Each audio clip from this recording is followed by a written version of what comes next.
All right, welcome everyone to another Maine SBDC webinar.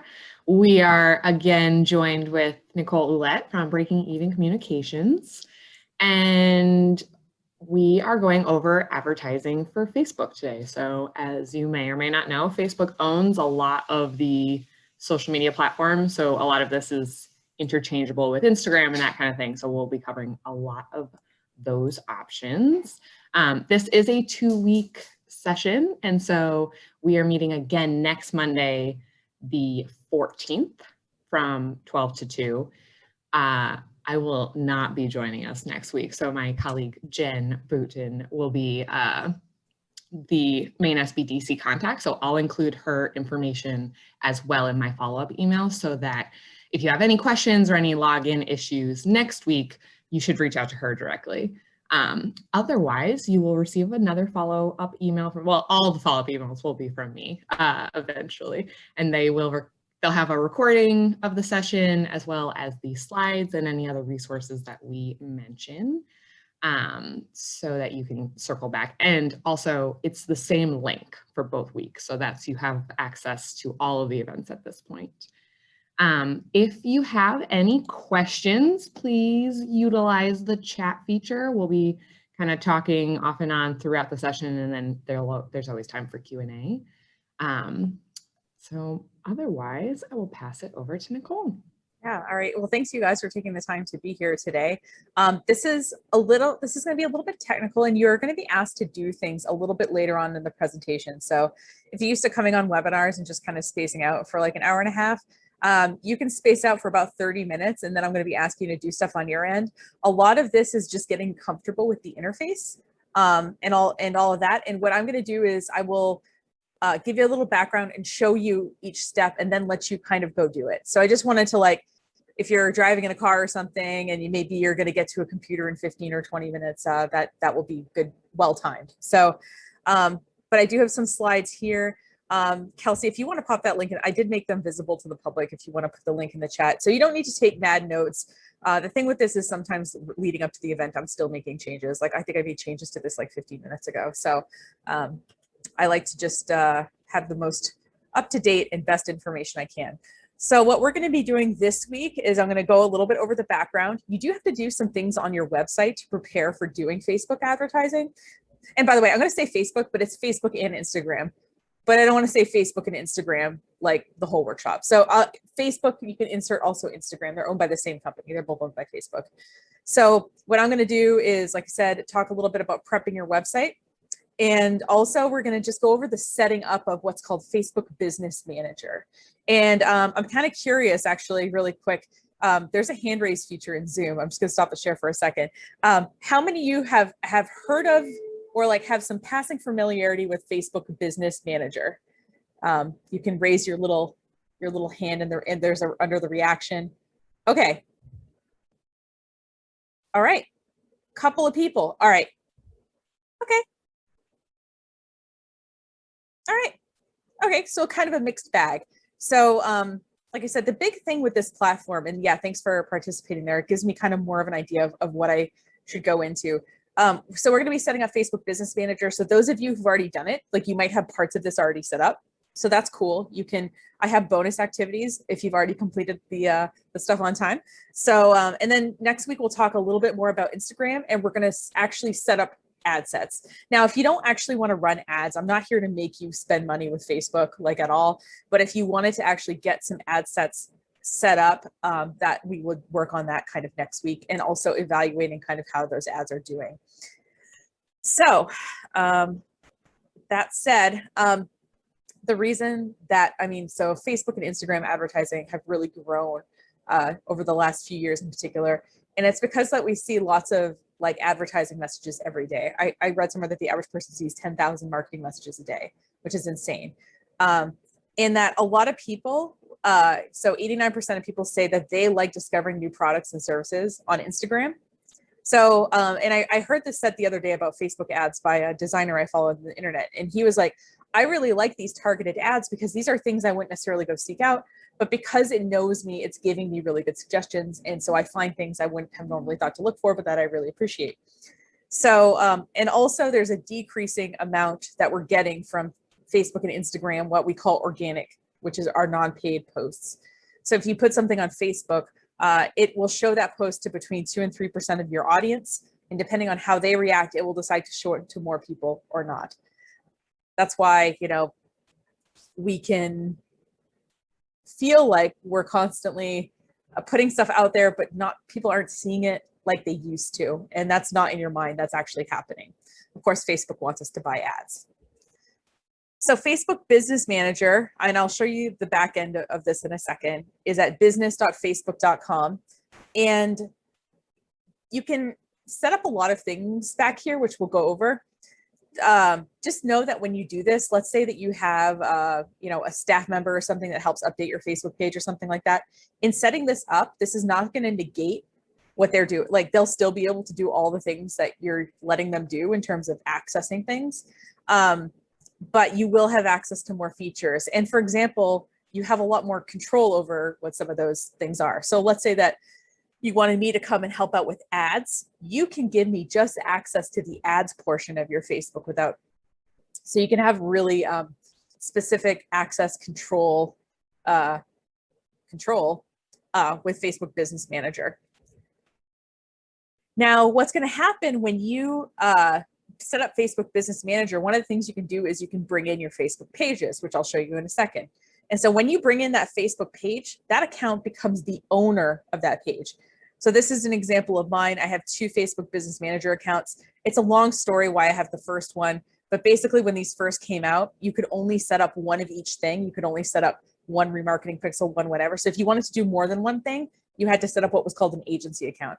Now that doesn't exist anymore. Problems of being an early adopter. So I just have my regular one.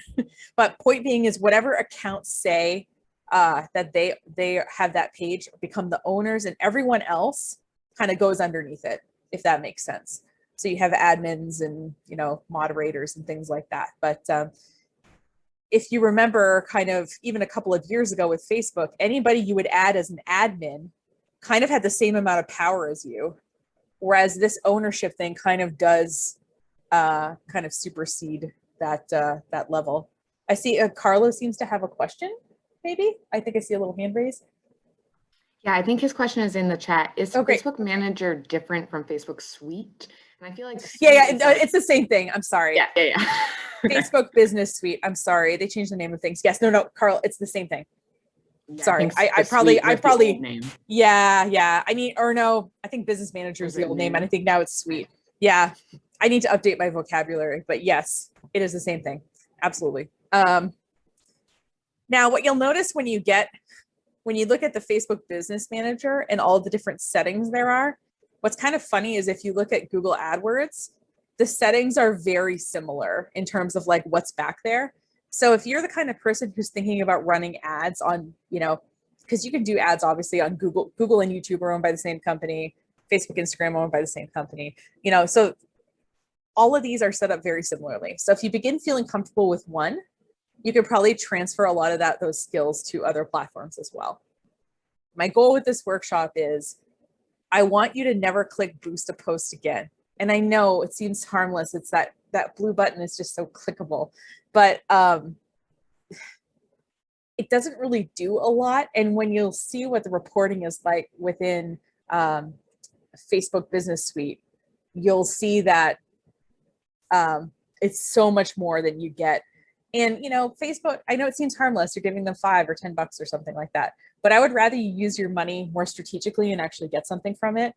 And so even though this takes a little bit more to set up, you're going to get a little bit more from it, guaranteed. So I see that there's some chats going on. Kelsey, is this a good time to answer some questions or should I keep going? We were just talking about raising our hands. Okay, got it. Okay. All right. So I know it seems weird. We're in a Facebook class about ads, like that I would talk about your website.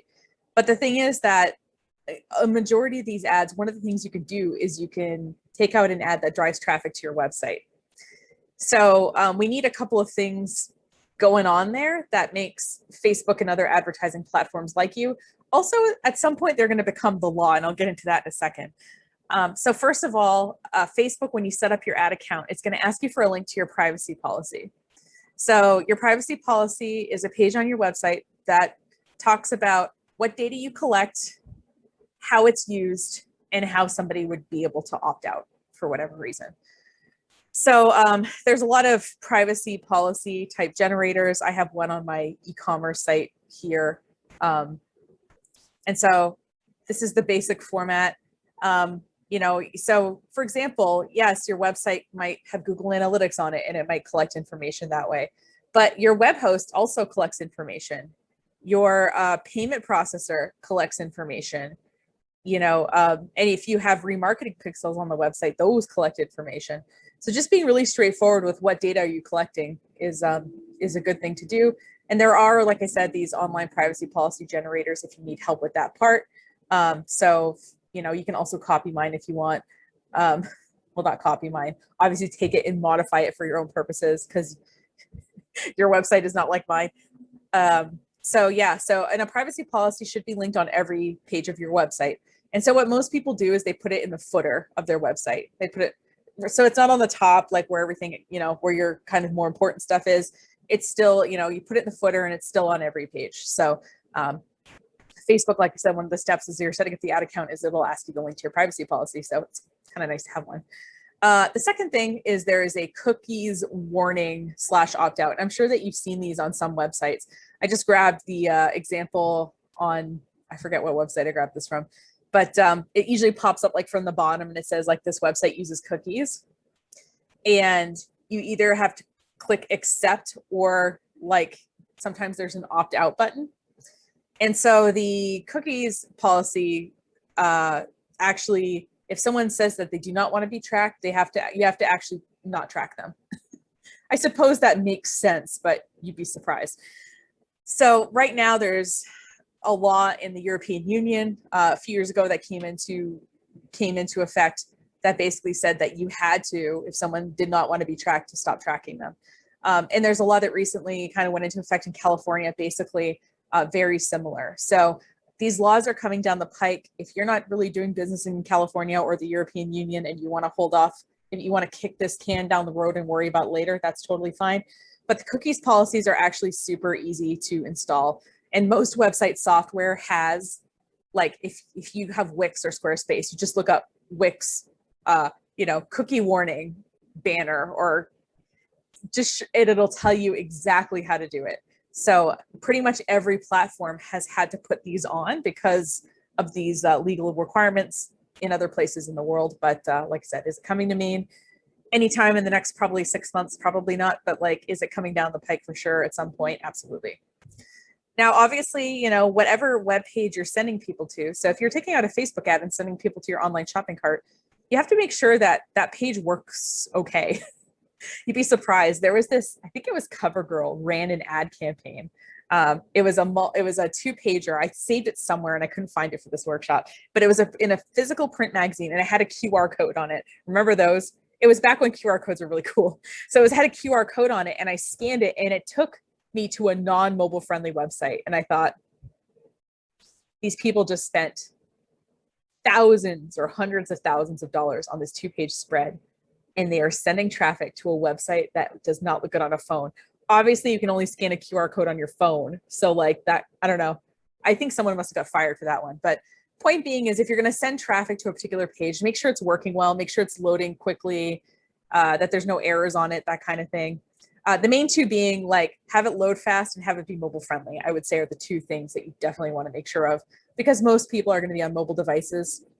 And also if people are not on fast networks, and your site takes a long time to load, they're not going to wait. They're not going to say, oh, this must be amazing. Let me wait 8 seconds for this site to load. So just make sure whatever page you're sending them to actually works on your site. And then finally, we have remarketing pixels. And I'll talk about those in a little bit more depth here. So a remarketing pixel, okay. When you look, you're on a website and you look at, I don't know, a pair of boots or something, and then you click away. And then you're on like Facebook or something, and then the boots are in your face, and then you're on Instagram and the boots are there. Apparently that's called remarketing. It's creepy, but it's called remarketing.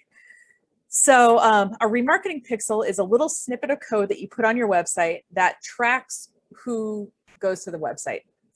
So for example, and if you ever want to see if a website has one of these, there's a Google Chrome extension called Facebook Pixel Helper. So if we go here and if I click on Facebook Pixel Helper, it tells me that there's a Facebook pixel and this is the pixel ID. So there's a pixel on this website. So if you ever want to check like if a company is tracking you, you can tell with this thing. But what it does is it actually just registers a page view is an event, right, on the site.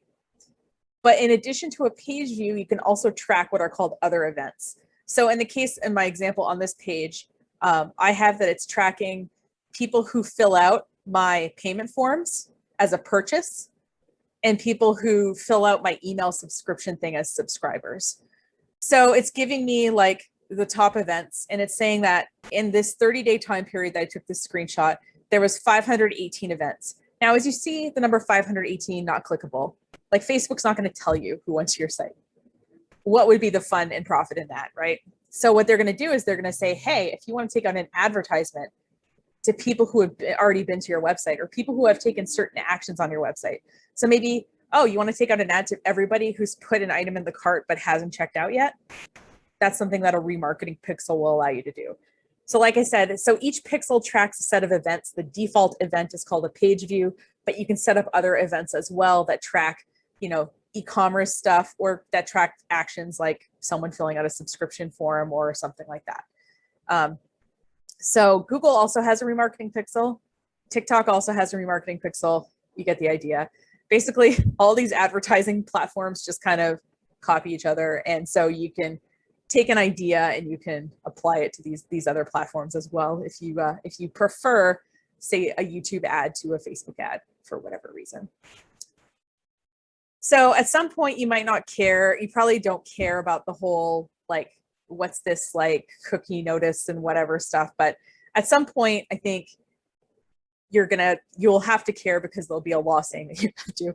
But the main thing is that these advertisers prioritize people who follow the rules. So let's say there was two advertisers like you and another company and you were equal, you were willing to spend equal amounts of money, but you had the privacy policy and you had a fast loading website and you like always followed the rules.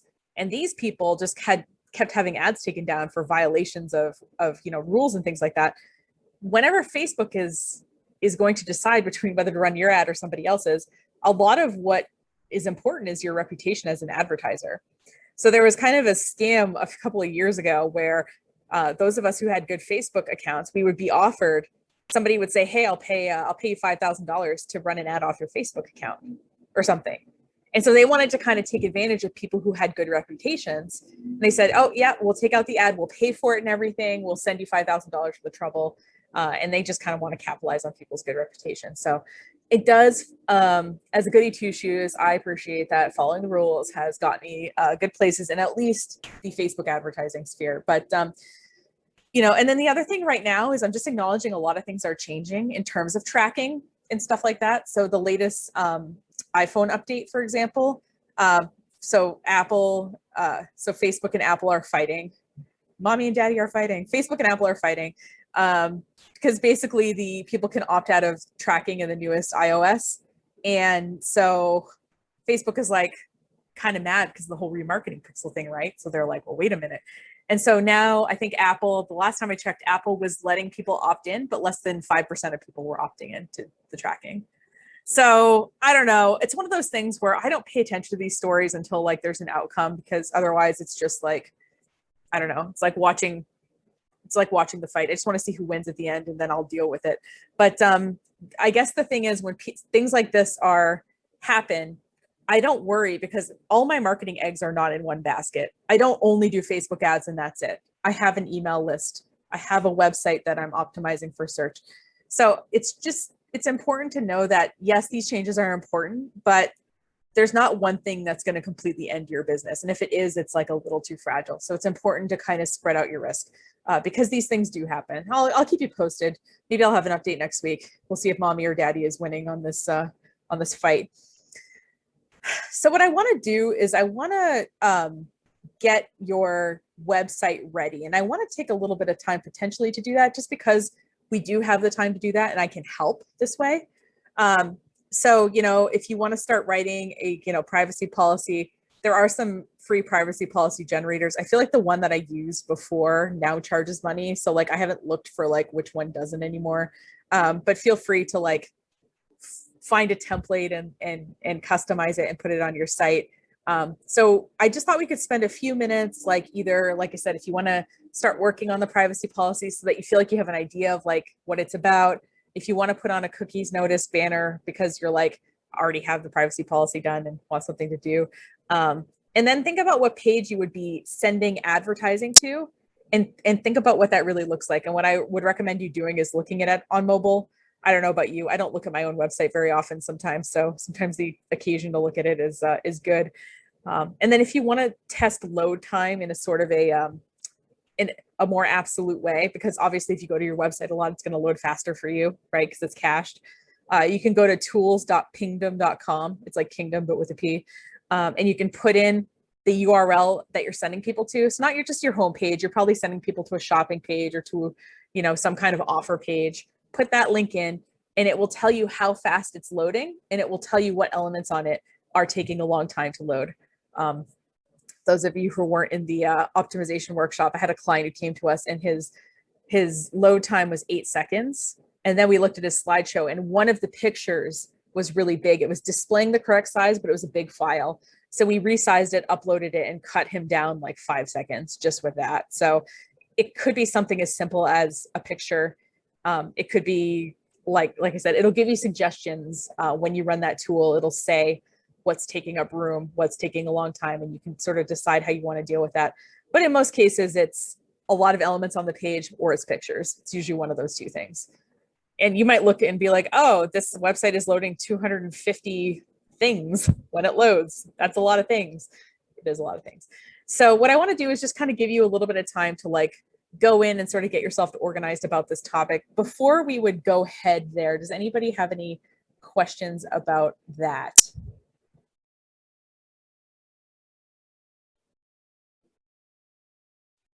Okay. Yeah, nothing submitted. All right, cool. Awesome. All right, so I'm going to put you guys all in your own individual. Okay, and I know, again, if you haven't been to one of these workshops before, I put you in your own individual breakout room because I don't know about you, but I really hate worrying about like what I look like on camera. This way you can like work.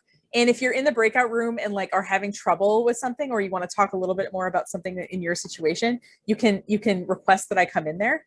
And I'm happy to do that. So what we're going to do is we're going to do about 15 minutes. So hold on, I can do math. At about 12:40, we'll come back here. So, and what if you don't have a website? Well, that's a really interesting question. So when we're advertising on Facebook, we can have different outcomes, right? We can have it, and I'll talk about this later too, but we can have people watch a video. We can have people trying to think of some other things that don't involve a website. Like send a message. Yeah. There could be messenger ones. Thank you. So I don't know. I guess think about if you don't have a website, I'm not sure if there's a reason that you wouldn't have a website, even like an informational one. Offer training courses. Well, are those courses somewhere? Signups.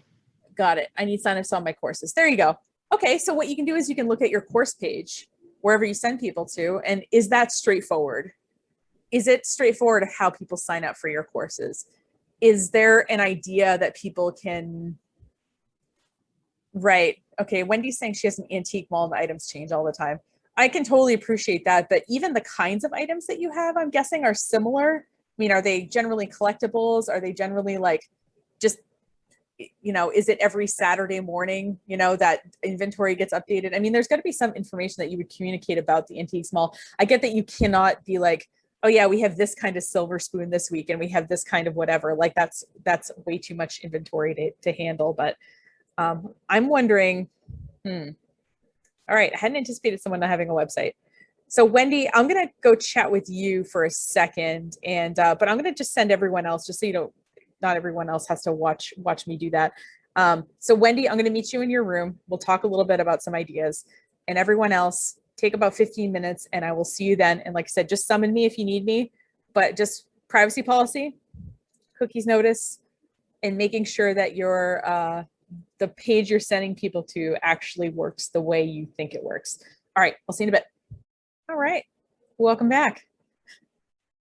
I know it's kind of a bummer to go to a Facebook workshop and be told to work on your website, but you know, sometimes some interesting outcomes come from this sort of thing. Does anybody feel like sharing something that they did during this time that was like, oh, I found out that blah, or I found this really great privacy policy generator or something like that? I'll share the one that I know of in the chat. I forgot to put HTTP in front of it to make it link, but that one used to be free. And I feel like it wasn't for a second, but it might, I don't know. I haven't looked at it recently, but it's in the chat in case anybody wants a link. Like I said, if you want to just take mine and modify it, feel free. So back to our regularly scheduled, does anybody, any thoughts, feelings, ideas? I looked at our privacy policy and found it was last updated in 2015. See, I know. You know what? And here's the thing is like, I could look at some of my stuff and probably say something similar. So you are not alone. Sometimes it's nice to be in a situation where you can take a look at things. Thanks for sharing, Barbara. So I want to go on again. So this is like my second cap. So first, your website has to kind of be ready if you're going to run ads to it. In particular, if you're going to spend money to send traffic to your website, you want to make sure it's doing something. The other thing we want to do, though, is see if our ads are worth it. This is a question I get a lot. Are Facebook ads or Instagram ads worth it for me? And what's really nice is that there, are a couple of ways to figure it out. And the main thing it's going to rely on is our conversion rate. And your conversion rate is how many people come to your website versus do the thing that you want them to do. And that could be, purchases, in which case, if you have a shopping cart, typically this conversion rate is kind of built into your shopping cart, as sometimes it literally even says conversion rate. And then the other thing, if you sell courses, or if you're more of an informational person, maybe they fill out the contact form, maybe they fill out some kind of third-party booking software or something like that. But I wanted to use just those ideas because you're basically, I'm going to show you Facebook ads calculator. And part of what it does is it needs a little bit of information from you, obviously, to give you the right answer for yourself. Sometimes it's good to know your average order value, your average customer value. So when someone does make a purchase, what's the average amount it's for? The other thing is the conversion rate, which I was just talking about, right? Like how many people come to your website versus make a purchase, do the thing you want them to do. And then, something that's going to come into ads is a cost per click. So that's how much you're willing to pay to get a click. And, something that I put in light gray to make it a little bit more invisible. I'm going to just mention that it exists, but I don't think we should necessarily get into it. It's called cost per mil. So it's cost per thousand. Mil is thousand in Latin, right? And it's cost per thousand impressions. So instead of paying for a click, you're paying for 1,000 impressions. And you'll know your cost per 1,000 impressions when you start kind of running a little bit more ads and getting a little bit more experience. But let's do a little bit of math with something that is not entirely made up, which is my co-working space business. So I have a co-working space, Anchor Space, right? My average customer value is $75, and that's net. That's after payment processing and, any other cost, cutting them keys, whatever things that we need to do. That's pretty on point. I also made it a round number, and you'll see why in a second. It's a little different than that, but we're doing math here, and it's nice to have straightforward math when you're doing math in a group. So looking at the conversion rates, we have two forms. One form where people can become a member, and this form costs between $199 and $399. So the conversion rate is relatively low. It's kind of a lot to ask of somebody. And then the other one is our conference room booking, and that's $30 an hour. So that, I'm guessing that part of the reason that one's better is it's a little bit less expensive. So my average conversion rate between my two forms, I'm just calling 1%. Again, you'll see why in the math in a second. So for 1,000 visits to my form, and 1% of them fill that out, right? So that means for every 1,000 visits to my website, I get 10 sales, theoretically, right? And if each of them is worth $75, that means that that is $750. So you see why I kept the math simple, right? Like it's just easier. So for one sale, I need to get 100 people to the website, right? These are all like, I don't know. I wish you were in a room and you could be smiling and nodding at me, but I'm just going to take it like you're smiling and nodding right now. Okay. So my cost per click to break even should be 75 cents. Now, ideally, I want to do more than break even, but like it's, you know, it's that because 100 people clicking on the site will generate a $75 sale, right? Are we following? Yeah. Okay. So when I'm doing my ad stuff and it asks me what my maximum cost per click is, I'm going to make it so it's less than that because I don't want to lose money. Now, if you don't mind losing money to get information, I'm not here. That is totally fine. Like if you're like, I would rather like spend some money and get some data so I can make some better decisions, that's totally fine. But I'm talking about if I didn't really want to take much risk here. So then I did a completely fake example in my next example, which is a fake coffee shop. Now, if you've ever wondered, like I don't see a ton of coffee shop advertising on Facebook, and here's why I think. So let's just say my average order value was $10. You know, maybe I sell donuts or sandwiches and stuff too, right? And if let's say my conversion rate was still 1%, suddenly I am still having to send a certain amount of traffic to get a sale, but that sale is worth a lot less. So now we're looking at that same math. My cost per click should be about 10 cents, right? Because I'm only getting a $10 sale and not a $75 sale. So there are certain kinds of businesses, advertising wise, that you know, there's just a little bit more margin for error on Facebook. And so if you sell like a big ticket item, if you sell real estate or cars or something like that, you've got a little bit more wiggle room there than somebody who is, you know, making 10% margins off of a coffee or something like that. I have, by the way, no idea what coffee margins are. I literally just made that up. So all this to say, now let's look back at Anchorspace because that's like a better example. So if let's look at look at my numbers again. My average order value is $75. My conversion rate is 1%. And my cost per click should be 75 cents. If I improved my conversion rate, if I increased it from 1 to 2%, that would help. If I increased my average order value from $75 to $100, that would help. So, you know, all of these like slight changes will make it worth it. Now, why do we keep doing third grade math together for 3 slides? I'm getting to it. So there are these things out there called Facebook ads calculators. That's a link to one of them. And this is what literally this little slider just does what we just did third grade math wise. Well, maybe not third grade, maybe 5th grade. I don't know. That was a little complex. So it says, what is your expected monthly ad spend? So let's say I'm willing to spend $100. That's the lowest it goes apparently. So what is my expected cost per click? You know, so I'm going to say, right, I have to have it less than, there we go.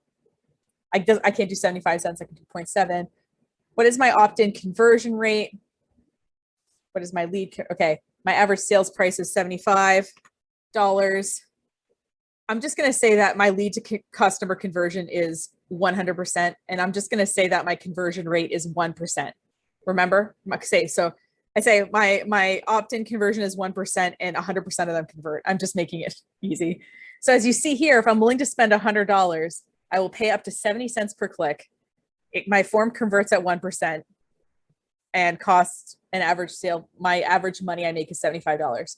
So if I run this ad, I will make $7. I know it's not super impressive, right? Like all that effort to make $7. Now, if I just say, okay, maybe I will pay less. Maybe I'm only willing to pay 40 cents per click. I'm going to take that number down. I'm only willing to pay 40 cents a click. And let's say I'm still converting at a good rate. Oh, but what if I double my conversions? Look at what happened from 1 to 2%. So what happens is I have clients and they want to run ads, but I'm like, your site is converting at 0.5%. We need to fix that first because otherwise I'm going to run ads and you're going to think I'm a hack because your site just isn't converting. So sometimes we're going to have to make changes on our sites to make running ads worth it. But like I said, there's lots of these ads calculators out there. And now that you sort of know how to think, and if you know your business numbers, you can decide whether it's worthwhile for you to run ads or not. And maybe there's a couple of things that can happen to make it worthwhile. Like I said, you increase your average order value, or like you fix your cart a little bit and get a little bit more conversions, or, instead of setting the cost per click, saying I'm willing to pay 75 cents for someone to click on this link, maybe say, yeah, I'm only willing to pay up to 30 cents for someone to click on this link. So you're going to use your business noggin for this sort of thing.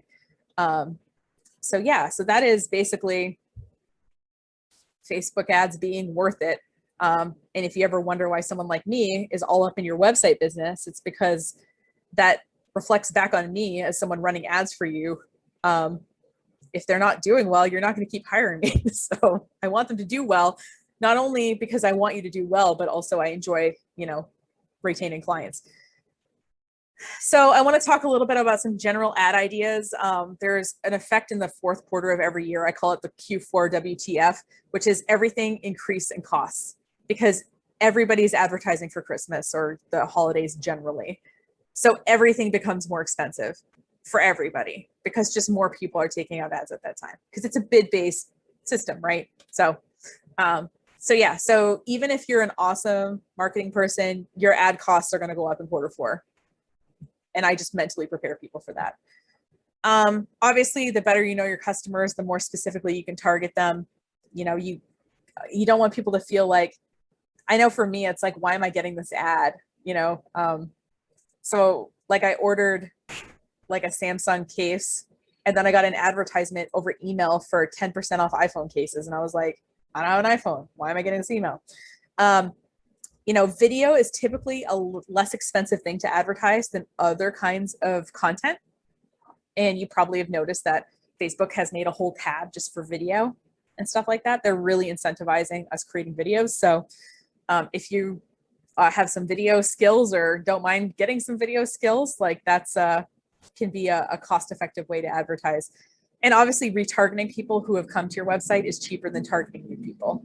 So if you're taking out an ad to people who've already been to your website, that ad tends to be cheaper generally than ads to brand new audiences. So just a few kind of things to keep in mind as we're thinking about ads. And I think that all kind of makes sense. So now we're in the meat and potatoes of it. We're setting up the Facebook Business Suite, I think it's called now. Okay.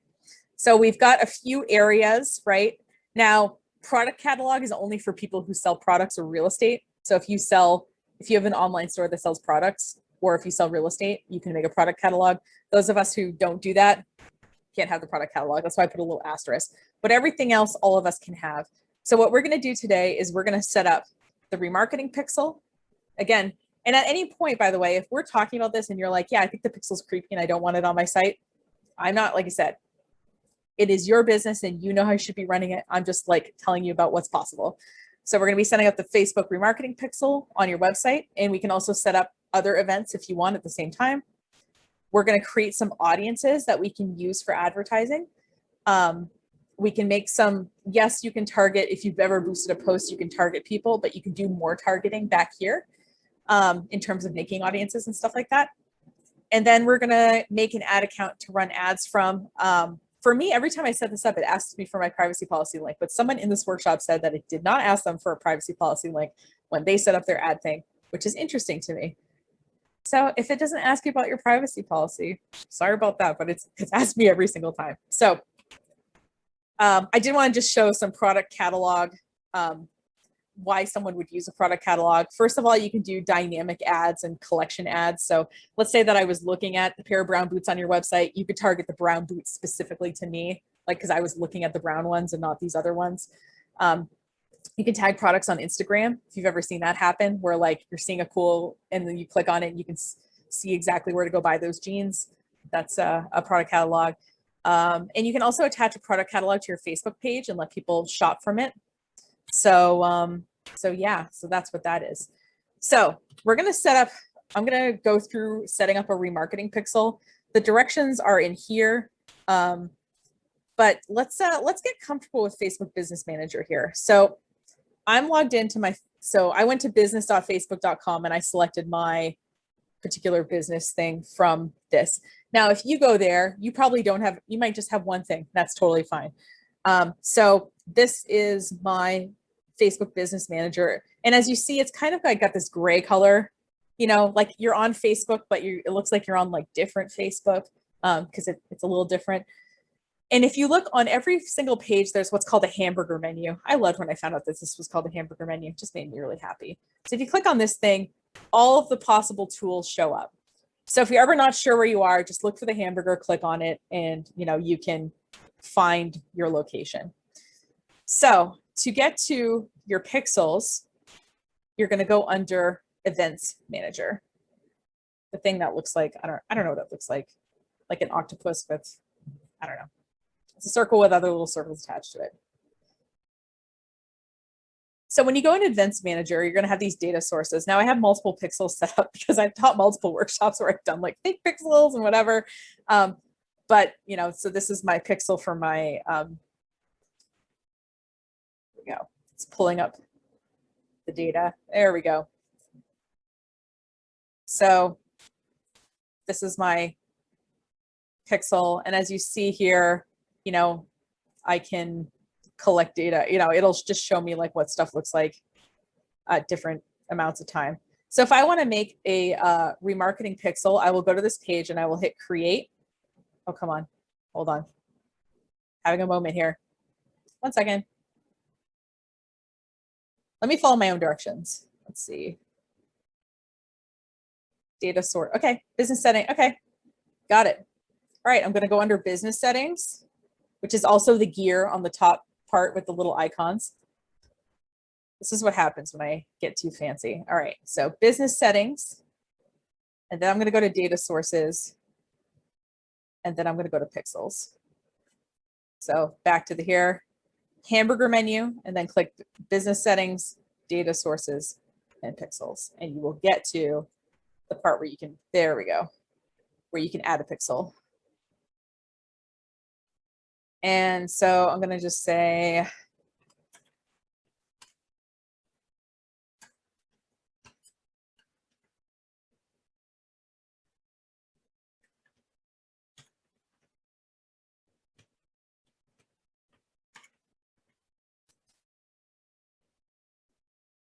and you just follow the directions to, and then you'll say set up the pixel now if you want to put it on your website now.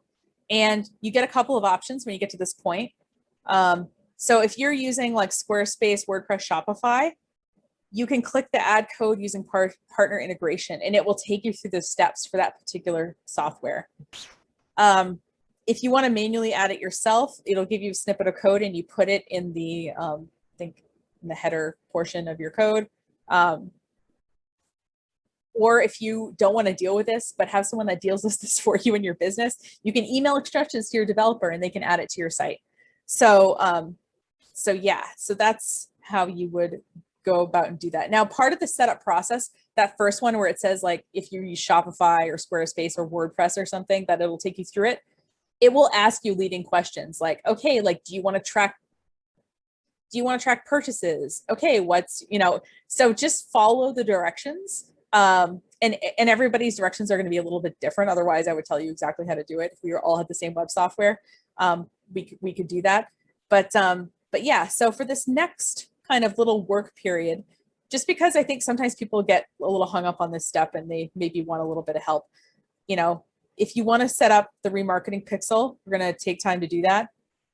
And if you have a little bit more time on your hands, so set up the remarketing pixel and you can install it on your website, or you can email it to your web developer, whatever, you know, or whatever's easier for you.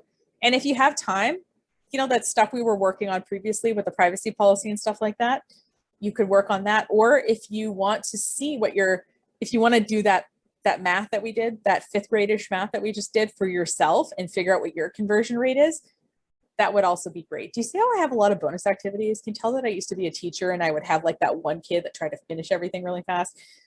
So, yeah, so I'm going to just pop this. Oh crap. Right. I can't copy and paste when I'm presenting. Oh, Nicole. So I'm going to just paste this as a reference. Like I said, click on hamburger menu. And business settings is this little gear thing, but also business settings appears as, for me, the 5th item here. And then you're going to go to data sources and then pixels. So, and set up your remarketing pixel. So does anybody have any questions before I'm gonna put that in there. All right. Does anybody have any? Yes. And Carlo, I got your message. What I'll do, I'll put you in a breakout room and I'll go to you right away and answer your question. And then if anybody else needs any help setting up the pixel, like I said, summon me.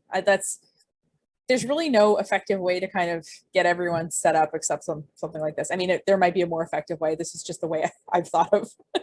So I'm going to just put you guys back in your own little rooms. Carlo, I'll head to you. And like I said, if you need any help, we're going to do this about 15 minutes. So at about 1:15, I'm going to call you back. So yeah, does anybody have anything else? Need anything? We're good. Okay. I'll see you guys in about 15-ish.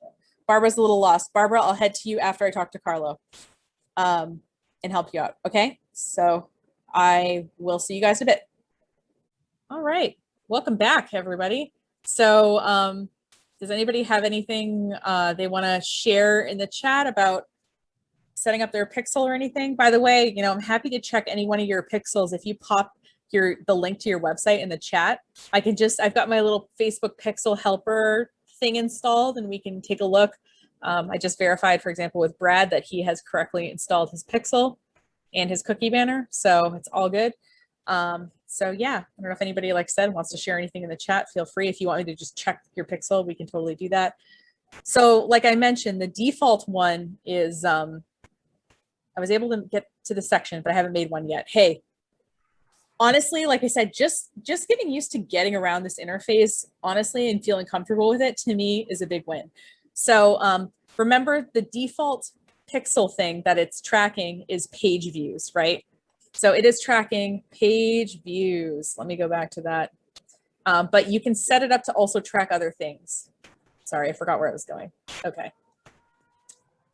So your Facebook pixel, like I said, it tracks page views, but you can also, like for my e-commerce site, I have when people look at certain categories, it's tracking them. I have when people put into cart, and I have when people check out, or finish the checkout process. Are 3 events that I have my e-commerce site tracking. Like I said, you might also want to track when someone fills out the subscription form or fills out a form on your website. It doesn't have to be a subscription form, or when somebody, you can even do, I think, events like, and I haven't done this before, but I think this is possible, like people who watch a certain percentage of a video or something like that. So anyway, so that is the Facebook remarketing pixel and in all its glory. So, all right. So I will check. I just got a message to check someone's pixel. I will totally do that in a second. But let's talk a little bit. So Hillary, I will totally, I will totally check that out the next quarter. And by break, I mean the work session that we have. So the other thing I want to talk about is your Facebook audiences. So to me, this is one of my favorite parts about the Facebook Business Manager. So again, I've clicked on the hamburger menu. And so what I'm going to do right now is click on audiences. So if you've ever taken out any kind of Facebook ad, you probably have narrowed down your audience, to something. And within the audiences part of the Facebook ads allows us to do some other things as well. So the first thing it allows us to do, so now the other thing I will also say too is as you make stuff in here, it's really nice if you name it. If you just say audience, it'll just give you a name like audience 1 or something. And then when you're looking back on it, you're going to be like, I don't know what this is. So you'll see that I did this in a workshop, people who love donuts near Ogdensburg, if you name it something, you're going to be able to reference it later. So there's a couple of kinds of audiences that you can create. The first one is what's called a custom audience. And the thing with a custom audience is you can make it based on a couple of different things. First of all, you can make it based on a customer list. So let's say that you have a list of your customers in QuickBooks or in your, shopping software, and they've consented to being marketed to. you can upload it into Facebook and you can actually take out ads to people with specific email addresses. You can also take out ads from, like, let's say I uploaded a video and I wanted to take out an ad to people who watched a certain percentage of that video. So let's say it was like a 20-minute video and I wanted to take out an ad to people who'd watched 10 minutes or more of it because they were super interested if they watched 10 minutes of my video. So these custom audience sources, you can use stuff that you posted before and you can take out ads based on that. But I like the customer list thing. It ends up being kind of handy. Now, the other thing, kind of audience that you can do besides using some data source that you've already set up, you can also actually take out an audience related to your pixel back here too. So I can make an audience of people who had put things in the online shopping cart but didn't check out. I could make an audience of that. So audiences can either, they can be like, we're looking for this person, or we're looking for not this person. So you can kind of add and subtract them. The other thing, though, you can make is what's called the lookalike audience. And to me, this is something you can, I think, only do in Facebook Business Suite. So what you can do is if you have an existing audience, you can make a lookalike audience that behaves like that audience. So let's say, okay, I've got the Anchor Space Bar Harbor pixel. So, and look, it's giving me that error about the iOS update saying, hey, a lot of people have opted out. And it's just, whatever, I'm going to ignore that. So I'm saying, okay, people who visited anchorspacebarharbor.com, right? We're collecting data on them. That's the pixel. And what I'm going to do is I'm going to say, select an event with value, fine, or whatever. I'm going to keep this. And I'm just going to say make an audience that is 1%. And I'm going to click create audience. So this is a lookalike audience. Fine. Looks like my audience, fine. My audience is too small, fine. Let me just try another source here.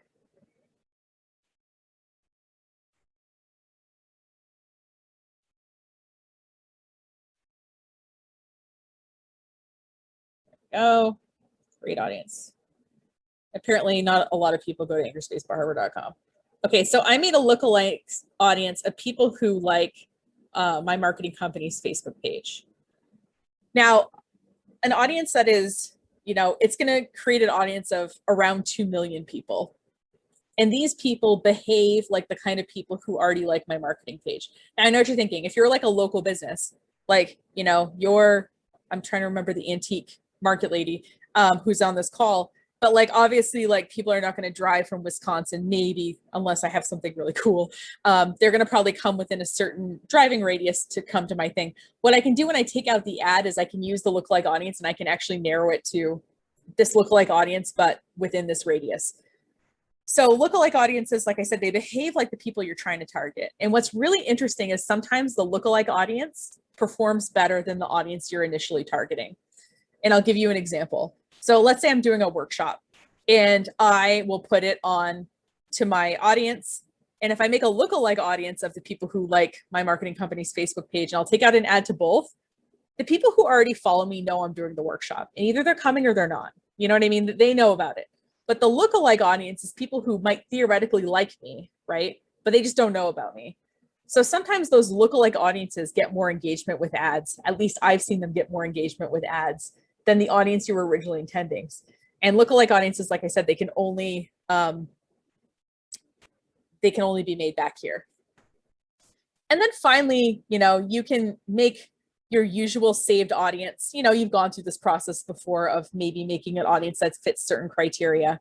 So, and I forgot to ask where the Antique Mart was.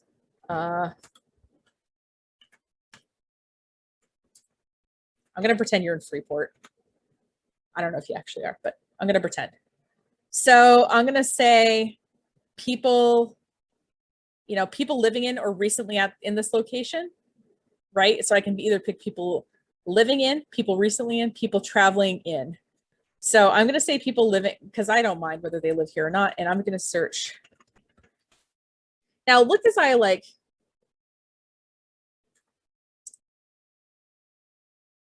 So as I change the details, notice that the size of my potential audience is just getting smaller and smaller. So let's say though that I know that people are willing to drive, they're willing to drive 50 miles of Freeport. There we go. And let's say that I know that, I don't know if the average 18-year-old likes antiques. I'm guessing maybe not. I mean, I don't know. I don't mean to make assumptions. You know your customers more than I do, but I'm guessing let's give them a little disposable income. So, and then we can do detailed targeting. So, you know, people who like, it would help if I spelled things right. I'm trying to, so people who like Antiques Roadshow, people who are interested in Antiques Roadshow. So you can target people who read certain magazines, who drink certain kinds of drinks, who have, you know, like certain kinds of events. Like, and the other thing too is if you just don't have any ideas to type in, you can browse through their suggestions. Oh, come on. You know, based on demographics, interests, you know, and stuff like that. And, you know, you can kind of drill down a little bit. So are they, let's make them engaged shoppers who like Antiques Roadshow. How are we doing? Potential reach of 220,000 people. Hey, that's not bad. All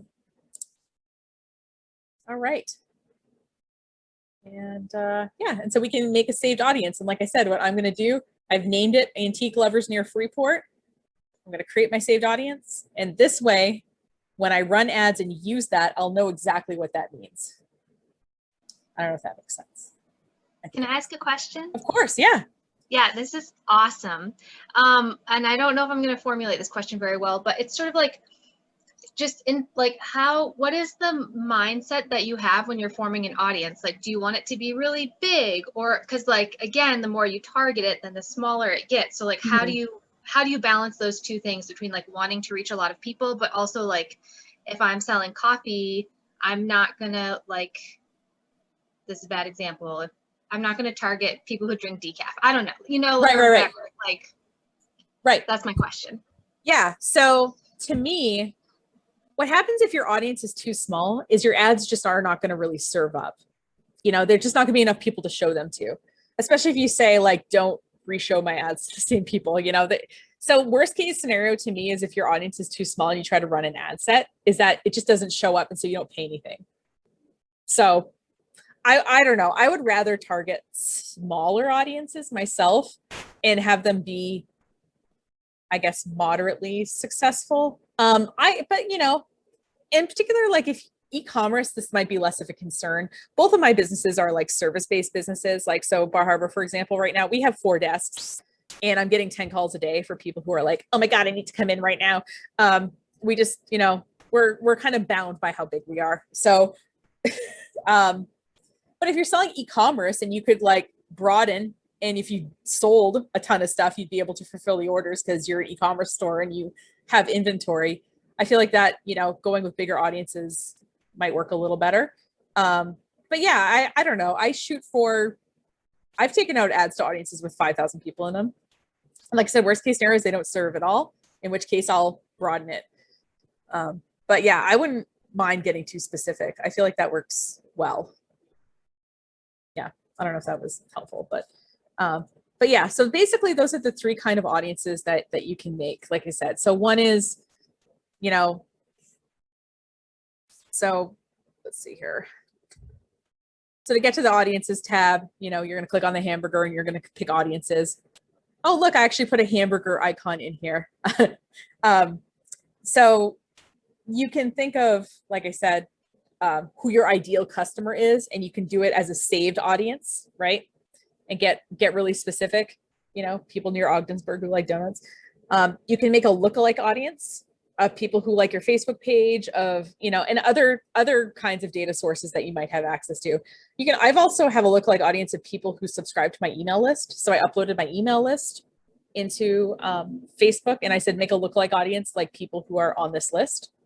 So, and you can obviously make an audience of things like your email list, people who watched more than 50% of a video, you know, or have taken specific actions based on the kind of content you posted, people who've RSVP'd to your, you know, your upcoming event, that kind of thing. And I think, you know, taking the time to kind of just feel comfortable, like I said, being in the interface and making these audiences, like I said, call them something, because otherwise you're going to start getting them mixed up. At least I do. So what I want to do is just give you like 15 minutes to be back there, to be playing with audiences, and to get comfortable making them and all that. So like I said, just hit on that little hamburger, hit on audiences, and see if you can make 1 or 2 audiences. See how it goes. And we're at 1:30. Look at, I like timed this well, I must say. So we're going to come back around, 1:45. So I'm going to send, like I said, I don't mean to keep putting you in like what feels like timeout. I just want you to feel like you're in a room, and if you want to summon me, you can. Barbara and I were working on something, so I'm going to go to her first and finish what we were working on the last break. And then, like I said, just summon me and I'll go. And don't feel bad about it. That's what this workshop is for. You've got people on here who are willing to help you and, and work through if you have a weird specific issue on your screen. That's the kind of thing we're here for. So I'm going to open the rooms now. We'll see you guys in about 15 minutes. I think we lost some people. I hope they're okay.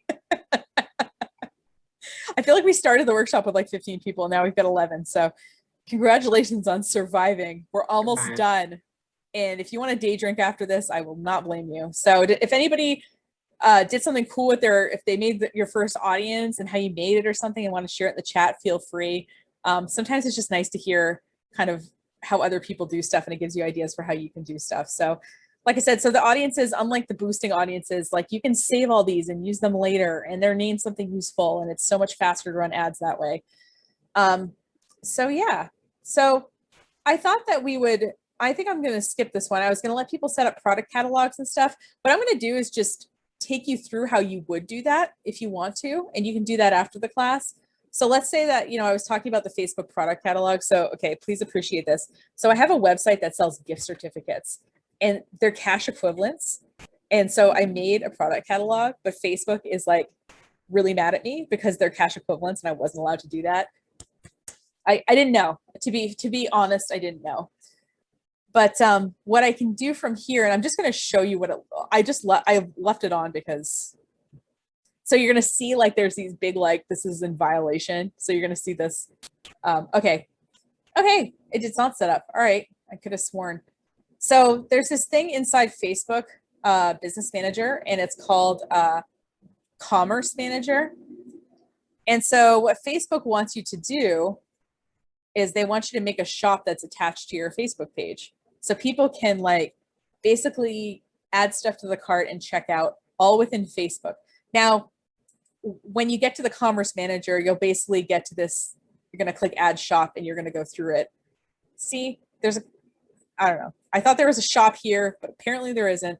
So I'm going to say starting from 0, and it's saying, oh, are you already selling somewhere? You can sync to our partner platform. So if you're already selling on Shopify or Squarespace or WooCommerce, if you use a WordPress website, you can just click sync partner platform. And what it'll happen is if it's syncing, what it'll do is every time you update the website, it will also update the product catalog. So the sync is kind of back and forth. So I'm just going to click next. Okay, so this is the 2 questions, and I just want to go, as you see, there's like 5 steps. I'm just going to go over this part with you. One is check out with Facebook and Instagram. And do you know how it says recommended? So Facebook now wants to become your payment processor. They want to take credit card payments for you.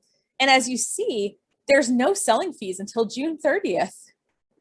It's free. So what they're hoping you'll do is sign up and then forget about it, which I do all the time. And they charge 5% transaction fee. And so if you do online processing, you probably know that the going rate on like Stripe and Square is like 2.9% plus 30 cents a transaction. So this is checkout with Facebook, recommended, but you can also check out on another website. So what will happen is people will see your products, and when they click buy, they'll be taken to your website instead of going through the whole Facebook thing. So this makes it so that, so I can see where do I want to sell? I want to sell on these, and then click next. Anyway, so that's how you will create a product catalog / commerce manager. So anyway, I was going to do a bonus 15-minute time because I thought we had some extra time, but apparently not. So what I want to talk briefly about, to just let you think about, and this is like, there's only 2 slides left, so hang in there. When you take out a Facebook ad, the first thing it asks you is your objective. So we've got our website set up, we got our Facebook Business Manager set up, and as of next week, we're going to be ready to run some ads. So as you see here, there's kind of 3 categories of ads. One is awareness, one is consideration, and one is conversion.